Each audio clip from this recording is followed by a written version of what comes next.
देश की ताकत तीनों है, महान जवान, किसान और जनता महान।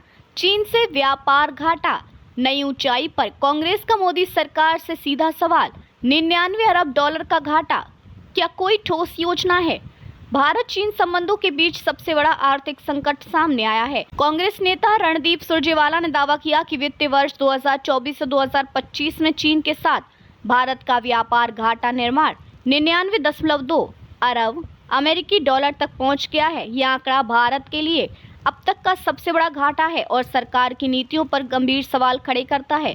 सुरजेवाला का आरोप, गलवान के बाद सिर्फ प्रतीकात्मक कदम उठाए गए। सुरजेवाला ने प्रधानमंत्री नरेंद्र मोदी पर निशाना साधते हुए कहा, गलवान की घटना के बाद चीनी ऐप्स जैसे टिकटॉक, शेयरइट, यूजी ब्राउजर और अन्य पर चरणबद्ध तरीके से प्रतिबंध लगाए गए, लेकिन यह कदम सिर्फ सांकेतिक और दिखावटी साबित हुए। ना तो इनसे चीन की आर्थिक पकड़ कमजोर हुई और ना ही भारत की निर्भरता घटी। चीनी आयात पर भारत की निर्भरता लगातार बढ़ती रही और आज हालात ये है कि दवाइयों से लेकर मोबाइल फोन, सोलर पैनल, खिलौने, इलेक्ट्रॉनिक्स और मशीनरी तक हर क्षेत्र में चीन का दबदबा कायम है। भारत चीन व्यापार का ताजा हाल, 2024 से 2025 कुल व्यापार 136 अरब डॉलर के आसपास।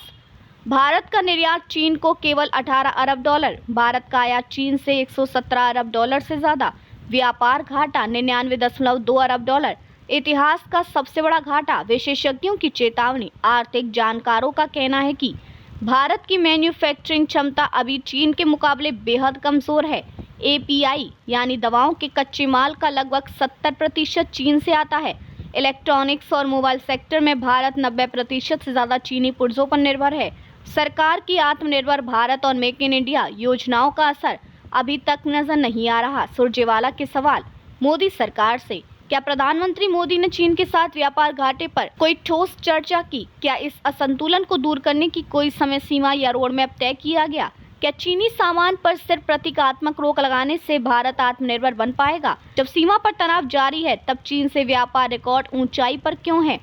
राजनीतिक मायने, कांग्रेस ने मोदी सरकार को घेरते हुए कहा कि यह मुद्दा केवल आर्थिक घाटे का नहीं बल्कि राष्ट्रीय सुरक्षा और रणनीतिक स्वायत्तता का है। विपक्ष अब संसद से लेकर सड़क तक इस मुद्दे को बड़ा बनाने की तैयारी कर रहा है।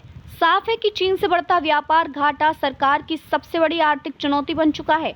सवाल यह है कि क्या मोदी सरकार इस संकट से निपटने के लिए कोई ठोस नीति ला पाएगी या यह मुद्दा भी सिर्फ राजनीतिक आरोप प्रत्यारोप में उलझ कर रह जाएगा। देखते रहिए changing future TV. Like, share और सब्सक्राइब करना ना भूलें देश, दुनिया और भविष्य की सबसे बड़ी खबरों के लिए।